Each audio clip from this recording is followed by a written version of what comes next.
Alrighty then. Hello there. Welcome to Kenny's Corner. I'm Kenny, and actually, this is my corner. I'm here with a special guest here, another member of that rockin' band Rifle. It's Sean here, our wonderful bass player. Say hello.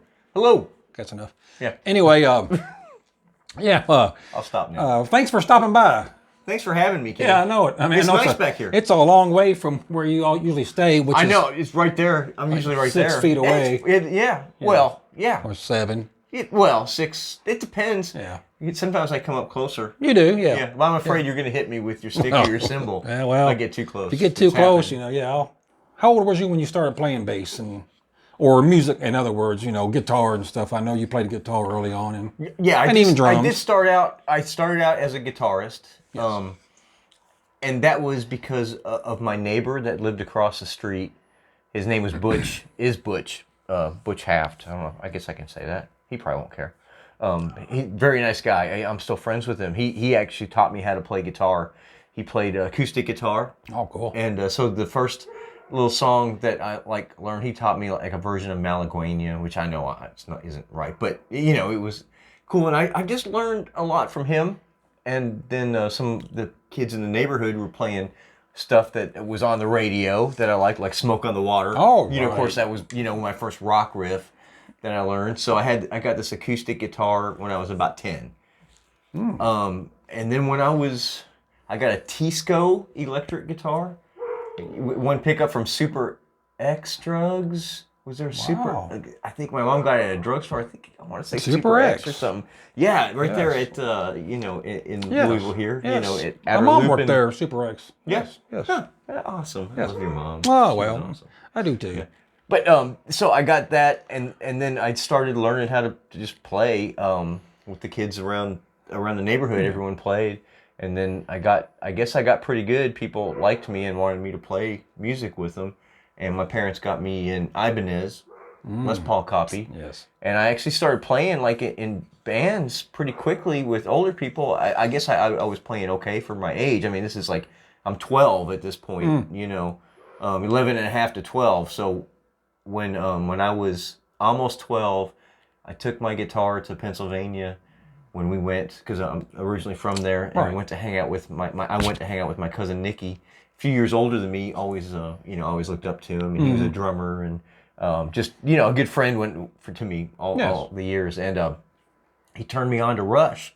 So the first time I ever heard Rush. Yeah. So A Farewell to Kings record had just come out, so it's like 1976, and I couldn't believe it. I knew what bass was. I knew I was listening to bass more than I ever thought. So I could hear, he had, again, a great turntable and system and stuff, which he taught me a lot about that too. And that's when I knew I wanted to play bass.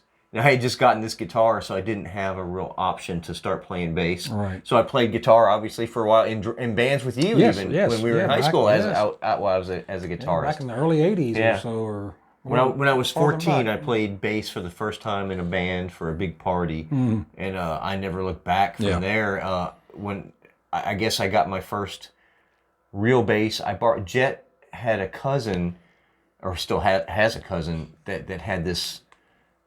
It was an Encore copy it was a copy of a Gibson, like it looked like a 335 kind of body, semi-hollow body, short scale bass. I used that when I was about 17 and a half.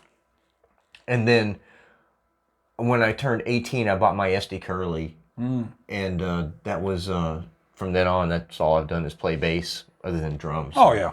I still play guitar, but I mean, as far as it being my voice. Yes. Oh, absolutely. I mean. Yeah. So I guess, 14, first time I ever really played in front of people as a bassist. And then 18, when I really started a band, that was with Jet and Jet's younger brother, Rusty. Yes. And Bomber, our friend Bomber, Man. He was a good guy. Dating us. I know.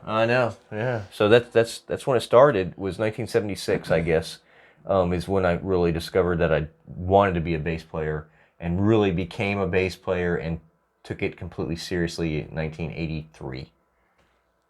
83. That would be when I bought my SD Curly. and you still have it. I still have it, yeah. I see it over there, yes. Yeah. Yes.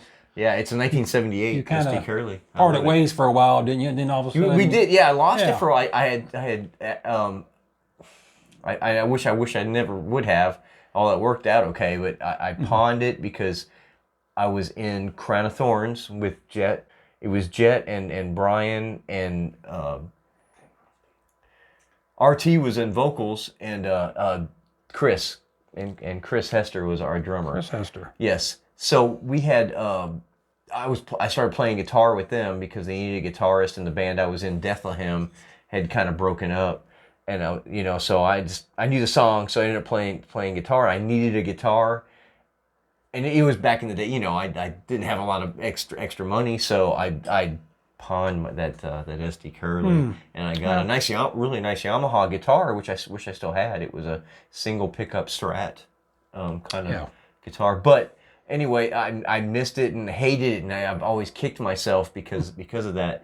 And I found it well, I don't know, it must have been like 8 years ago. Oh yeah, I remember you telling me that. Yeah, and music go around. It was there, and I know. Because I remember it has a lot of zeros in the serial number. Yeah. So I knew it by that, and of course there aren't that many SD Curlies, and it had all the wear that I put on it.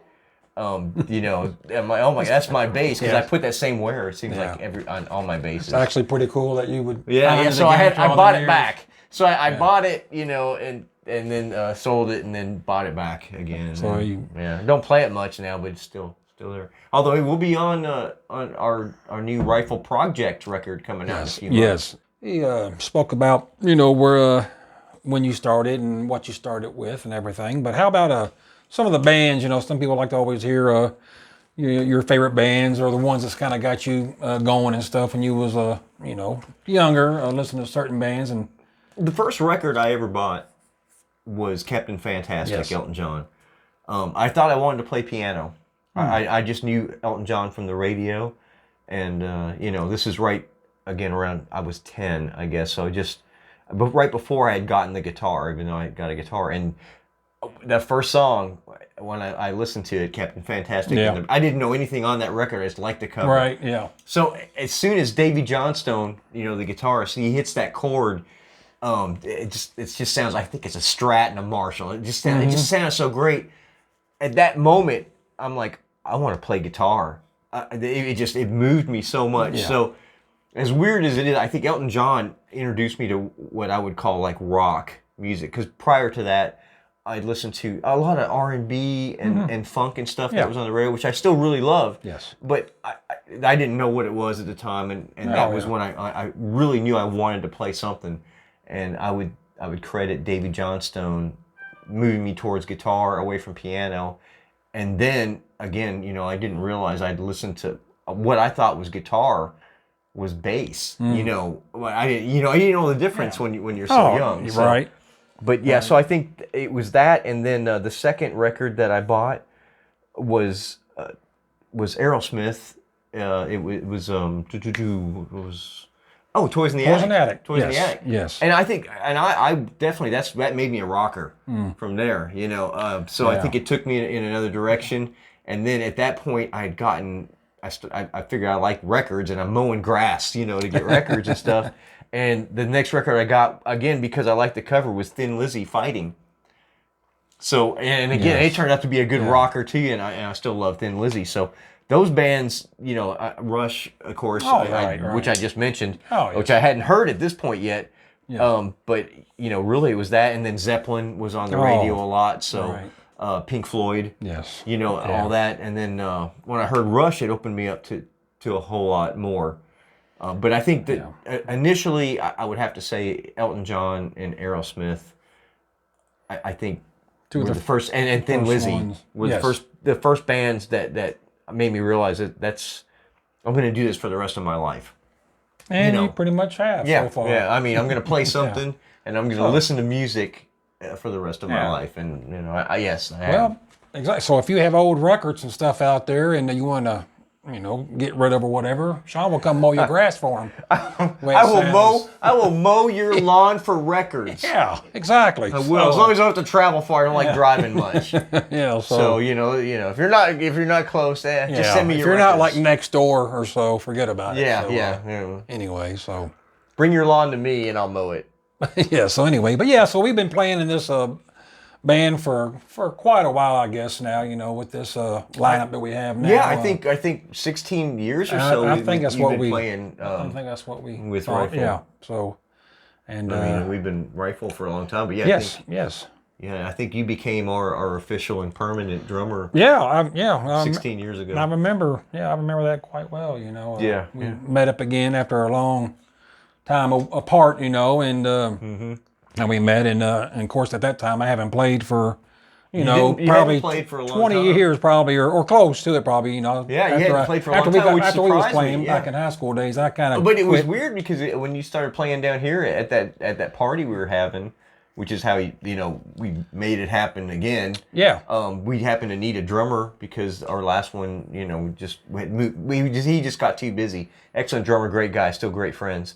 He was just interested in other things, right. And it was like it never left you. You were almost within 5 songs of us just goofing off. Yeah. You were back to back to Yeah, playing it took a little like while Kenny. to get back, but so I mean, so now old drummer missed out all these millions of dollars that we're making now. So yeah, I mean it's crazy. It's crazy. Yeah, what did we make from Spotify last year? Was it $34? Gosh, I don't know. let's see, No? Oh, I'm told it was not even $34. 24, 16. You're gonna make me cry. Okay, well, you know what? Well, anyway, Yeah, can you yeah. whatever we make, can you divide it by 4? I don't know, because Yeah. Well, anyway, we obviously we make more money when we're playing shows and selling merch, and that's why. Please support our channel. It does help. Yes. It helps us continue to be Rifle, and continue to bring you content like this, which everybody wants. oh, Yeah, we know that for I sure. know I do. So. I'm sorry. Yeah. But anyway, so anyway, that was rather nice and everything. So got another question here I like to ask people, and dear to my heart is cake. Oh. What is your favorite cake? Because I do love some cake. Well, you are a cake connoisseur. I mean, Go on. I know this, so With it. I'm a simple man when it comes to cake, Yeah. and I don't want you to laugh at me, because I don't even know what it's in a lot of cakes. Yeah. Do I have to pick one though? Because You can pick 2. okay, can I pick 2? Yeah. Okay, so I love lemon, so I love lemon cake. I do too. Yeah, and I don't know, like I think lemon with some kind of white icing or cream cheese icing or something like that. I like that. And then I like just a yellow cake. Yes. Yeah, with white icing as White icing. well. Well, Yeah, chocolate icing too. Don't get me wrong. It's not that I don't, but I prefer. I'm a vanilla guy. I don't know why. Like I like vanilla ice cream over. So yeah. I think those are my 2 favorite cakes. If had like an alternate, I don't know. Well, there's not a wrong answer here. Yeah. But that was a pretty good answer. Carrot cake's pretty good I do too. love carrot cake. It's pretty damn good. Yes. But if I have to pick 2, I'm gonna go with the lemon and then the yellow cake with white or chocolate icing. But if I had to pick, I would go with I think that it's a cream cheese icing that I like. They have that on carrot cake, the cream cheese. Yeah, carrot cake. It is good. Did I say carrot cake was good? Yeah, you did. Yeah, you it's I like carrot cake. I do too. It'll be my if I could have 3, I would pick that. Well, for my 3rd.